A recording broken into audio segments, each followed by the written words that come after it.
চলে দিক দিগন্তের পানে নিঃসীম শূন্যে শ্রাবণ বর্ষণ সঙ্গীতে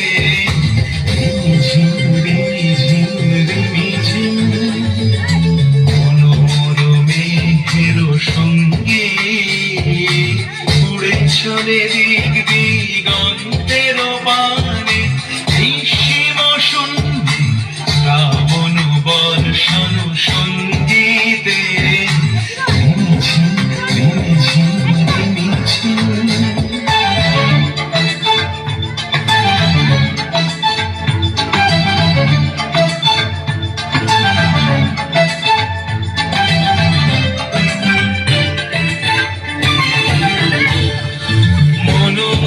হংস বলাকার পাখায় যায় উড়ে কচিত কচিত চকিত তড়িত আলোকে মনোমোর হংস বলাকার পাখায় যায় উড়ে কচিত কচিত চকিত তড়িত আলোকে ঝনঝন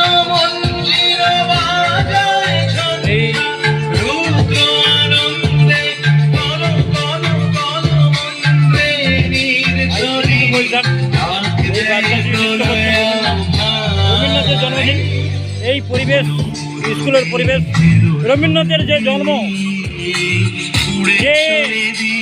যেভাবে মানুষ রবীন্দ্রনাথ ঠাকুর জন্ম নিয়েছিল যেখান থেকে জোড়াসাগর থেকে, যে সেই গ্রাম্য এলাকা থেকে তুলে যান এই অন্দাল পাবলিক স্কুল, আজকে সেই জায়গা থেকে আজকে তুলে নিয়ে এসছেন যে রবীন্দ্রনাথ বিশ্বকবি, সেইটাকে